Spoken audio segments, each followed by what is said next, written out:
Good evening, everybody. This is discussion 4, post 2. After reviewing the movie, I was supposed to identify 3 different concepts for chapter 5 and 3 of them for chapter 6. Verbal and nonverbal cues, and then you're supposed to explain them. So this time I actually read the instructions instead of doing all of them. So this time I'll just give you 3 for each and call it good. So on chapter 5, I was talking about, I felt like one of them was a self-reproduction. The book describes it as a language that is used to help preserve culture. I saw this one constantly throughout the movie when Ashima was trying to keep her culture alive with the kids. This may be America, but you're in my home type of stuff. She was constantly going back, talking to her kids in Indian. Another one I saw in there right off the bat was kind of a little bit of a cliche when Shima was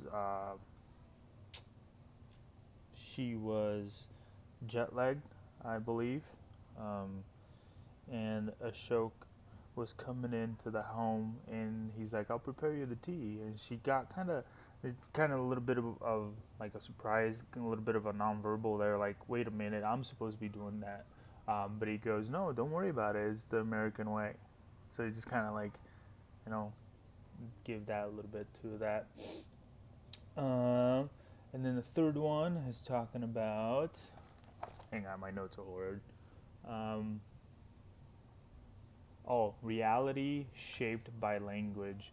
The book speaks to this, talks about traditions being raised by the culture and the language by a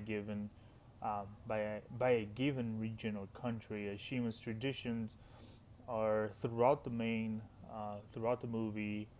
how to, and one of them is like how to comfort, always, being the mom, always trying to be there for the kids, for her husband, wanting to help around the house, clean, cook.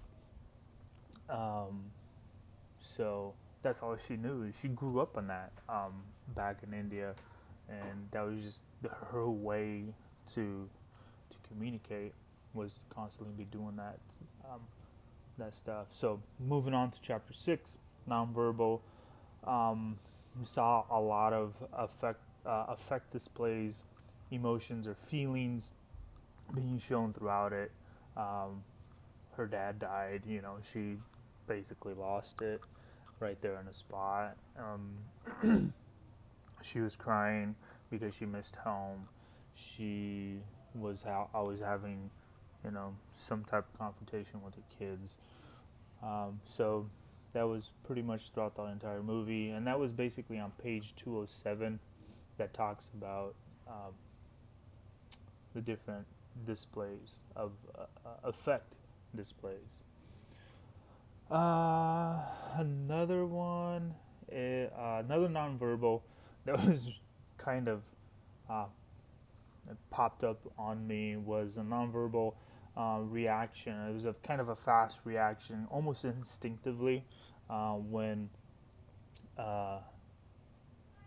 Gogol, Nick, was a teen. He was trying to make small talk with this other girl, and his sister were there, and kind of she got a little snippy with him, and both of them were like kind of mocking her. So that was kind of almost instinctual, just on the go. I just want to respond that way. So it's kind of a nonverbal, fast reaction, and one of those things where you cannot take it back after you're done it, right?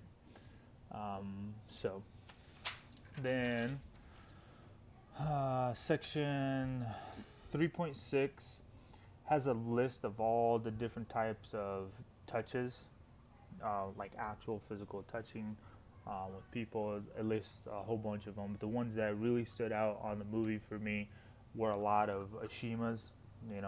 They even mentioned on the movie that Nick, when he had his first girlfriend Max, he goes, "Don't touch. I've never seen my parents do this." Blah blah blah blah. But throughout the movie, you see Ashima actually doing that to Ashok quite often, holding him, cuddling him, holding his hand, grabbing his shoulder, kissing. There's quite a bit of that throughout the movie. Uh, and then the way the book describes it, there's two of them. There was the love intimacy one that was kind of more friendly, talking to friends and family, and then the other one was the sexual arousal one. Was we saw that quite often um, in the movie. So Ashima with Ashok, and then Nick with Max and his I cannot remember her name now. Pardon me, slipped my mind. And then there's a couple of other ones, nonverbals. The environmental one for me kind of stood out just because they were in the United States, and the communication there, right, with Shook and Nick, right before they kind of separated. He left the house. The kid was just the kid. Nick was basically communicating because of his environment. He was born and raised in the United States, so that's the environment that he was kind of used to, and being able to talk to his parents in that manner, while his parents were brought up in a whole different way, where they had more respect for their elderlies and also their parents. So there's a little bit of a conflict there non-verbally. You could see the tension kind of build up there. And then another one that I saw was the pregnant pause, and there was a couple instances where that popped up. The book describes it as a pause in the middle of a message, as if you're about to say something, but you're so emotionally charged that your actual facial expressions, your body language says, "What do you mean?"